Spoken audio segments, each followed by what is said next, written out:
Hello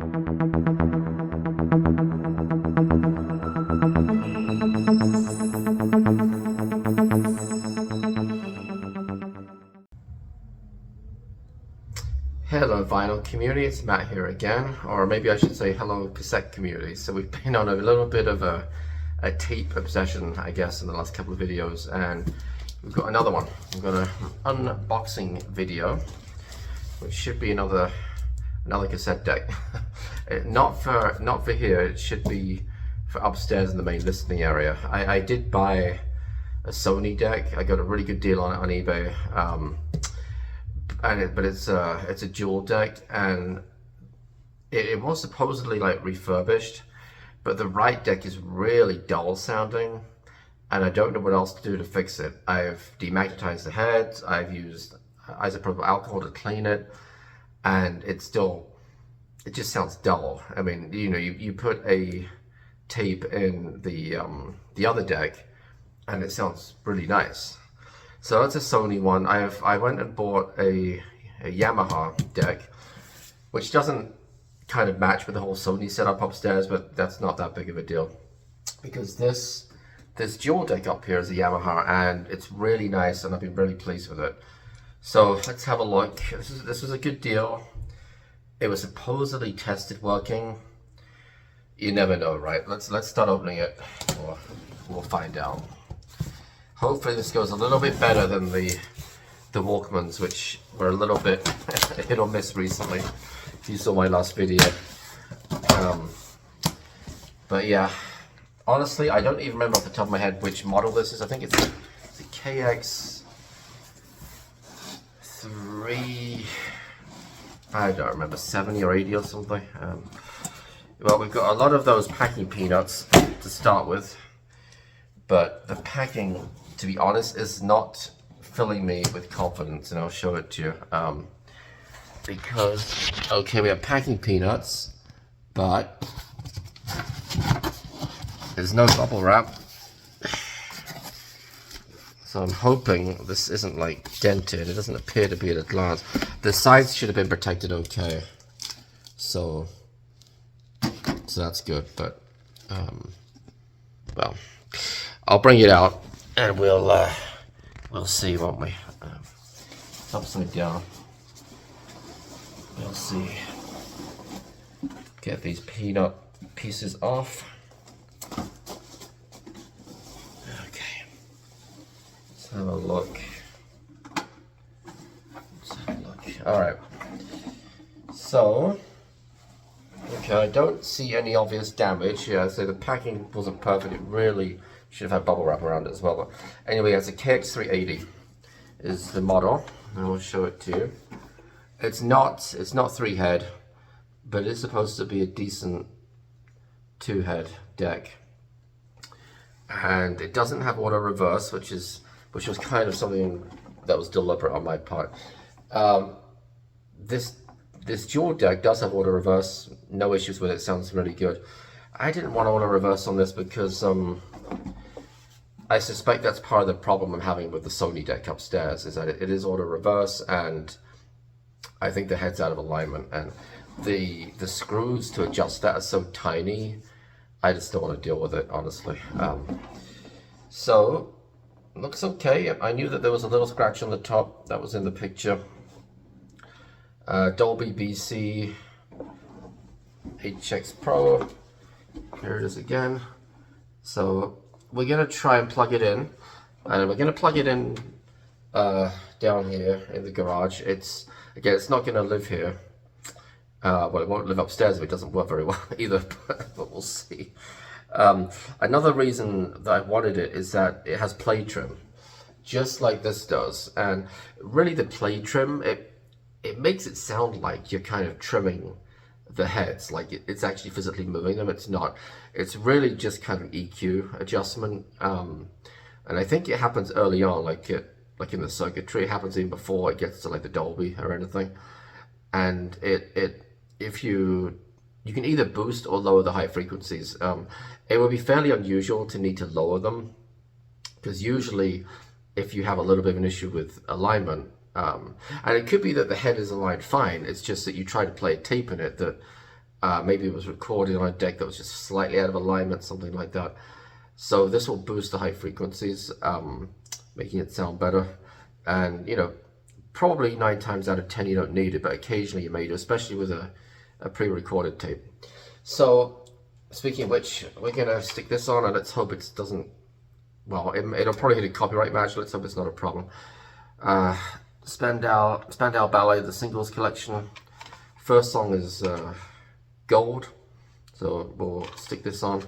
And, you know, because it's a song that I'm very familiar with, it's easier to test with something that you know, because you can you'll just kind of hear right away if the speed is off, you know.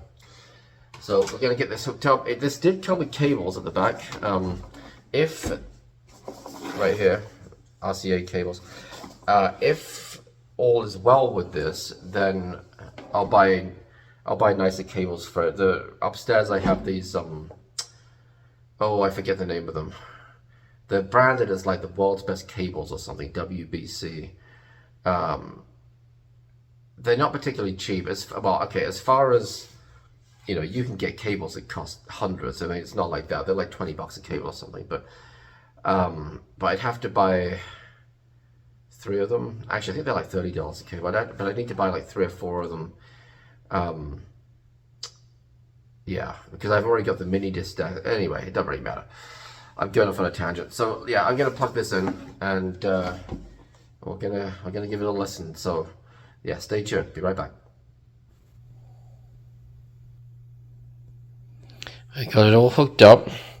So now we're gonna find out, aren't we? All right, let's turn on the receiver and turn on the tape deck. Okay, well, it lit up, so that's something. Let's reset the counter. Looks nice and bright. That's good. Let's eject this.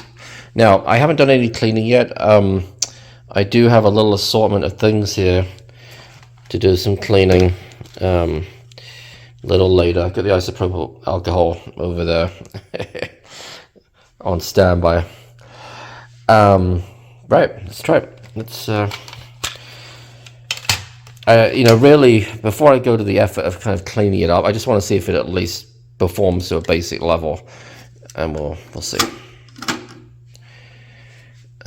So let me just check what we've got here. That's just a bias adjustment, play trim. We'll leave it 0. This is just for recording, so it doesn't really matter too much. It does have has auto tape tuning right here, which I believe is just used in the recording process. It's supposed to, I don't really know what it does, to be honest. It's supposed to make recording sound better. I know that. I don't know the ins and outs of how it works, to be honest. But okay, let's just wind it forward a bit. Okay, it does wind forward. Let's play it.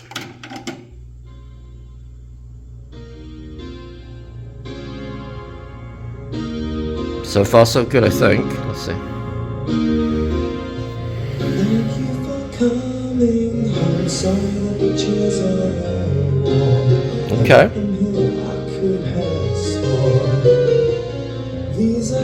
Let's see. And actually, that sounds pretty good, especially because Dolby's on. Now, if I try and turn Dolby off. Okay. So now it sounds brighter. You're going to get a bit of tape hiss, but.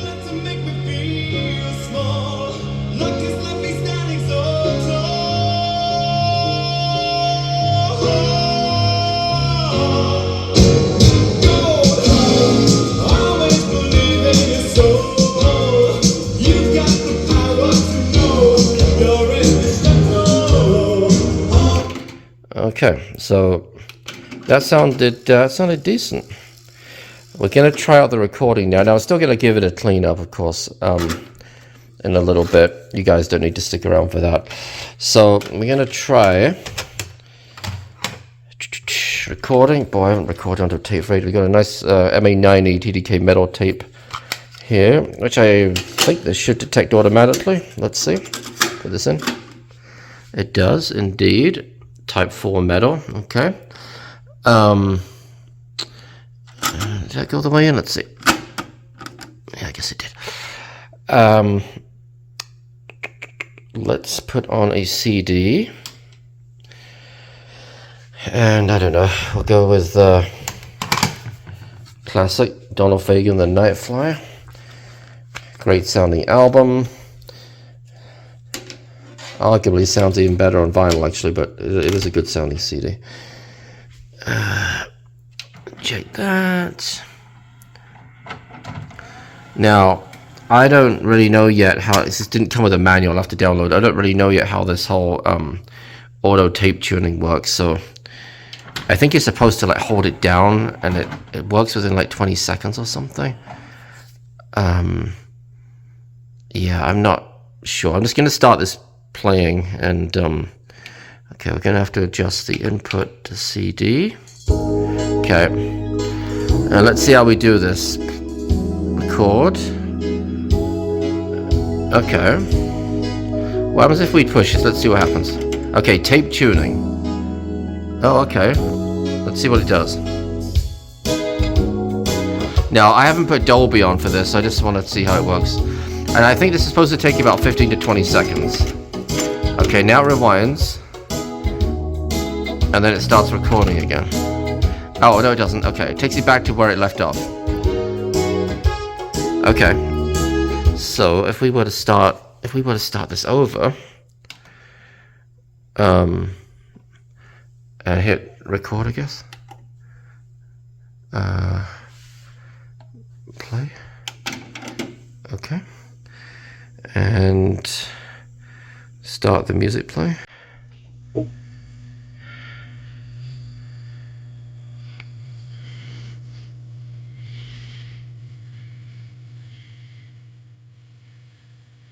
Okay.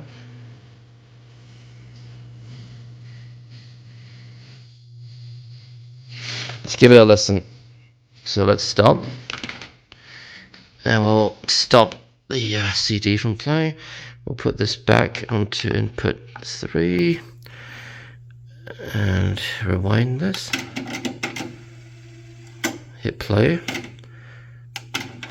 Let's give it a listen. Okay, I didn't put Dolby on this, so I don't. It might. There'll probably be a bit of tape hiss. Let's see. Woo!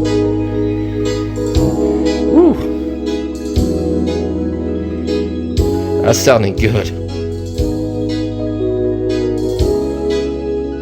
Wow, that's barely indistinguishable from the CD. Wow. That sounded great.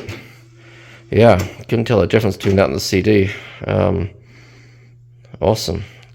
Yeah, really pleased. You never know when you buy something, right, on eBay, how this is going to turn out, but yeah, awesome. It needs a little bit of a clean up. I mean, it's not bad. It's not like it's covered in dust or anything, but, you know, there's a few little bits of dust on here, and it won't take too long. And we'll give the we'll give those heads in there a quick little clean as well, and demagnetize them. And yeah, really happy with that. All right, well, that wraps it up. Thank you for sitting through that. Got a little bit long-winded doing the recording and everything, I know, but I just wanted to give it a test. So yeah, really happy. It seems really good. I mean, you know, I've only tested it really for a few minutes, so hopefully there's no hidden problem that, you know, you play for half an hour, it shuts off or something, but everything seems really good so far. I'm very, very pleased with it. Yeah, I'm interested in anybody's comments. Anyone who still likes cassettes, as I think I mentioned in the previous video, I used to be really into them, and it got to the point where they took up so much space, I never knew where to put them. That and the tape deck I had at the time started kind of getting a little bit flaky. So when I moved several years ago, I decided not to bring the tape deck, and I think I traded it in or something. But I still had the tapes, I just never got rid of them. And finally, when I set up this whole listening kind of area in the garage, I thought, well, I've got somewhere now to store the tapes. So the tapes get stored back in this thing over here. And, you know, I can keep a few of them upstairs in the main listening area, but I don't have to have the whole collection up there or anything. So they're kind of getting back into it a little bit. I don't know, it's just nostalgic, honestly. Tapes can sound really good, and you know that was a good example, I think, right there, that TDK metal tape. So yeah, they can sound really good, and yeah, nostalgia, honestly. I had tapes when I was a kid. Started off with vinyl, went to cassettes in the sort of late 80s, probably around 1988. I would say that's about when I started gradually shifting from vinyl to tapes, and then that's what it was for several years. I didn't get my first CD player till 93. Yeah, 93. So a little late to the party with that one. So for probably a good solid 5 or 6 years, tapes were what I listened to, other than the radio, I guess. I didn't listen to vinyl anymore. I didn't listen to CDs, and yeah, funny what nostalgia does. But all right, thanks as always for watching, everybody. Always appreciate everybody who comments and subscribes. And until next time, bye bye.